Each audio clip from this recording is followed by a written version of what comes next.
Hello and welcome. My name is Mark Benton. I'm an English qualified lawyer and I work at Ahnse law offices helping our foreign clients who have legal issues in Korea.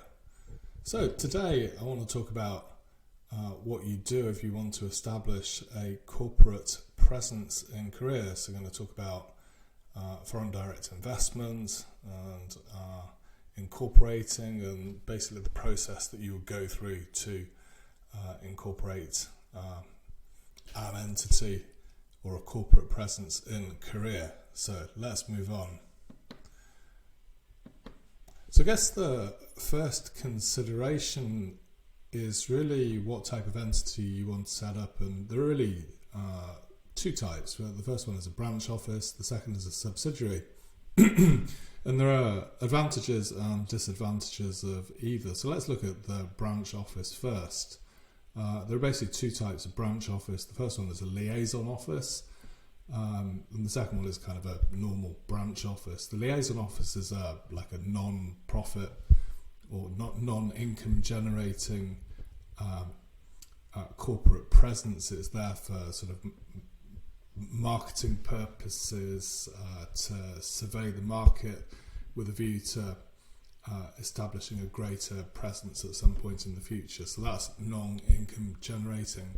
The other type of branch office is just normal profit-making branch office. And there are, a number of downsides of establishing a branch office. The first one is that it's not legally separate from the parent, so any legal proceedings that are brought against the branch office, then the parent is basically liable as well.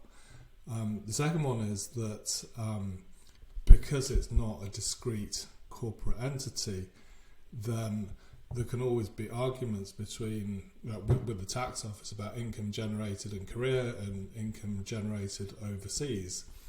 So if you establish a subsidiary, then you substantially or completely avoid those problems. A subsidiary is a discrete legal entity, so it's assessed for taxation purposes on its own, and because it's a subsidiary, a discrete legal entity, then it has separate legal liability. So we would generally advise on establishing a subsidiary as opposed to a branch office. Okay, moving on. Korea has foreign exchange control laws. This means that all money coming into and going out of the country is monitored by the Bank of Korea. In practice, mostly this is done by the foreign exchange banks. Following the Asian financial crisis in 1997, Korea strengthened or it wanted to promote further foreign investment into Korea, and it enacted the Foreign Investment Promotion Law. And this was designed to encourage further inward investment into Korea. The main qualifying requirements are an initial investment of Korean won 100 million, which is approximately $75,000 at the date of recording, which is May 2023. You have to have at least 10% of the voting rights unless the foreign director is appointed to the board of directors. The two main advantages of an investment pursuant to the Foreign Investment Promotion Law are, number one, guaranteed remittances to the home country, and secondly, it's an easier path to a D8 visa for the representative director. You can establish a company for less than 100 million Korean won. You could establish it for $10,000 US. In that case, it would be governed by the Foreign Exchange Transactions Act. The main issue with that is the remittance to the home country is not guaranteed, and secondly, it's much more difficult to get a visa. If you establish a company for say $10,000, then you would need to prove that the company is capable of paying the salary of the director, and on that basis the visa would be based. Okay, so moving on, when you want to establish a subsidiary, then you've really got actually got a number of options, but the two main options are the Jushik Huesa and the Yuhan Huesa. These are types of company. The Jushik Huesa is basically an analogue of the joint stock company, so it's the same as a limited company in the UK, or a GmbH in Germany, or a corp in the US. Yuhan Huesa is kind of a short form company.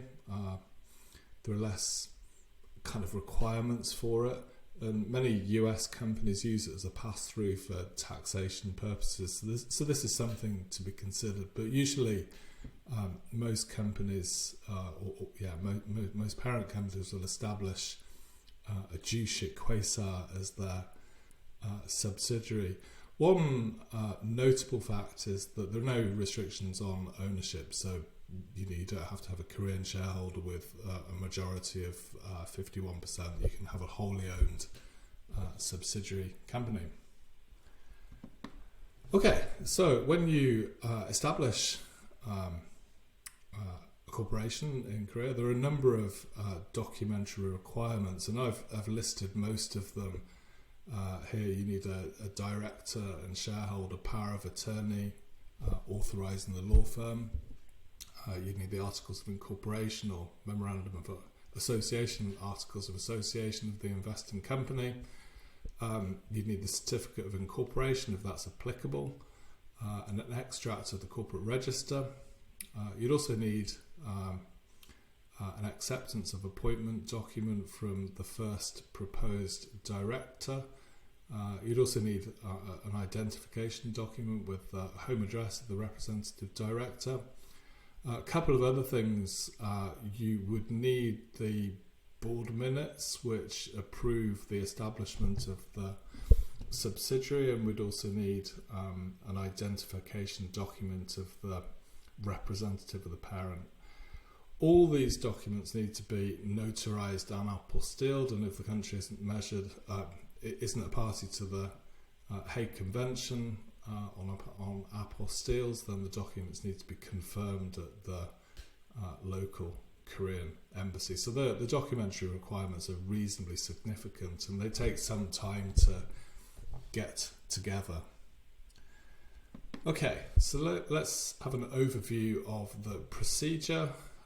So basically, the first step is the incorporation documents are sent to the law firm.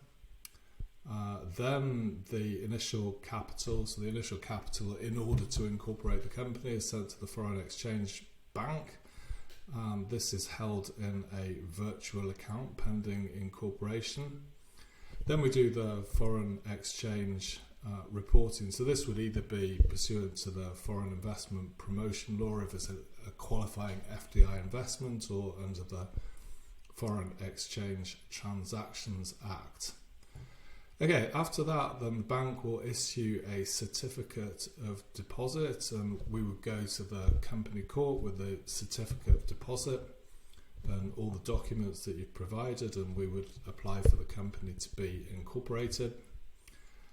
Once the company is incorporated, then we can apply for a tax license, and this can be a little tricky. So it depends on what type of company you're establishing. So for example, if you wanted to manufacture, cosmetics or pharmaceuticals, then you would need a certain category of business license, and you wouldn't be able to get that on day one. There would be certain regulatory requirements that you need to comply with. You need to take exams, and the representative director would have to do certain things, and etc. etc. So normally we'd apply for a simple business license, and that business license would be upgraded as necessary at a later date. Okay, so once you've got your business license or tax license, and for that you need a copy of your lease. Then you can open your bank account. So for the bank account, you take all the documents, the business license, and then you can open the bank account, which is a relatively simple process. We often get asked, do you have any recommendations for accountants and banks? And yeah, of course we do. We've worked with numerous banks and accountants over the years, and we can provide those recommendations. Okay, moving on. Okay, there are various incentives depending on the type of business or industry. So these are worth looking at the start. See if you can take advantage of any of these inducements to establish a business in Korea. And even during the lifetime of the company, the Korean government or even the local area will provide or can provide subsidies for employees. You know, if they want to promote more female employees, then they may provide a subsidy for that, or if they want to employ younger people, then that they can subsidise that. So that's worth looking into on an ongoing basis. And yeah, that's pretty much it for this. So if you want to contact me, you can email me at marktbenton@ahnse.com, and those are the office and my mobile numbers. So thank you very much for listening. If you have any questions, just get in touch.